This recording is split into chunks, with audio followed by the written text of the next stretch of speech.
సునాద స్వరము ఫిబ్రవరి 19. నేను నీకు ముందుగా పోవచ్చు మెట్టగా నున్న స్థలములను సరాలము చేస్తను.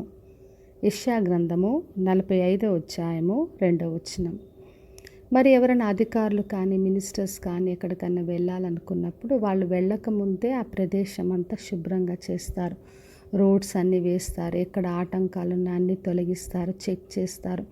మరి వాళ్ళు వచ్చినప్పుడు అన్ని సదుపాయాలు ఉన్నాయో లేదో చూస్తారు, వాళ్ళకి కావాల్సినవి అన్నీ సిద్ధపరుస్తారు.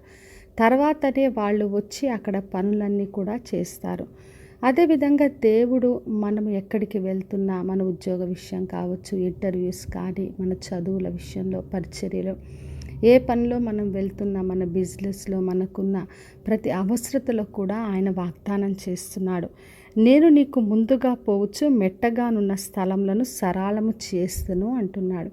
అంటే ఏవైతే ఆటంకాలు ఉన్నాయో, అడ్డుగా ఉన్నాయో అవన్నీ కూడా స్ట్రైట్గా చేసి మనము నడవడానికి ఆయన మంచి మార్గాన్ని మనకు ఆయన తయారు చేసే దేవుడు. అందుకే చెప్తున్నాడు, నేను మీకు ముందుగా వెళ్తాను అని. మన దేవుడు మనకంటే ముందుగా వెళ్ళే దేవుడు. మన కొరకు అన్నీ కూడా సరళము చేసి మంచి మార్గంలో మనల్ని నడిపిస్తారు. ఒకవేళ మార్గంలో ఇత్తడి తలుపులు, ఆటంకాలు, ఇనుప గడియలు ఏవున్నా కూడా వాటన్నిటిని కూడా విరగ్గొడతానని చెప్తున్నాడు. అంటే కొన్నిసార్లు మనం వెళ్ళాలంటే వెళ్ళలేకుండా మనకు వ్యతిరేకంగా ఉన్న పరిస్థితులు కావచ్చు, ఆటంకాలు ఏవున్నా కూడా అవన్నీ కూడా విరగ్గొట్టి మనము నడవడానికి కొరకు ఆయన మార్గాన్ని ఏర్పరుస్తాడు. అందుకే తన ప్రజల పక్షంగా దేవుడుండి వాళ్ళు ఎక్కడికి వెళ్ళినా కూడా వాళ్ళకంటే ముందుగా వెళ్ళొచ్చు, ప్రతి ఆటంకాలు తొలగించి తన ప్రజలను నడిపించాడు.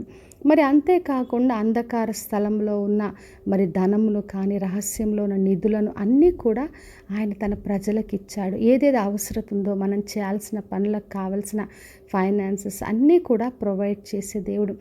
మందిర పని కొరకు కావచ్చు, మన పిల్లలు చదువులు ఏదైనా కూడా ప్రతిదీ కూడా ఆయన ముందుగా వెళ్ళొచ్చు మనకు సరళపరిచి ఆటంకానంతా తొలగిస్తాడు. ప్రకటన గ్రంథం 3వ అధ్యాయం 8వ వచనం చెప్పాడు, ఆయన తలుపు తీసినప్పుడు కూడా ఎవరు కూడా దాన్ని వేయలేరు అని చెప్పాడు.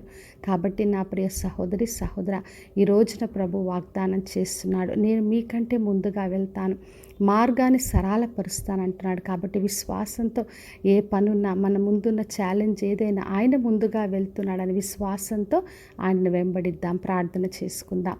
పరలోకమందున్న మా తండ్రి, మా దేవ, ఈరోజు ఇచ్చిన వాగ్దానం కొరకే వందనాలు. వినిచిన ప్రతి ఒక్కరిని దీవించండి. వారి ముందు ఏ ఆటంకాలు ఏదున్నా తండ్రి మీరు ముందుగా వెళ్ళి ప్రతి ఆటంకం తొలగించి జయమును అనుగ్రహించమని, మార్గం సరళపరచమని యేసు నామములో అడిగి వేడుకొంచున్నాను తండ్రి, ఆమెన్. ఈ శుభవచనము వినిచిన ప్రతి ఒక్కరి జీవితంలో నెరవేర్చబడునుగాక.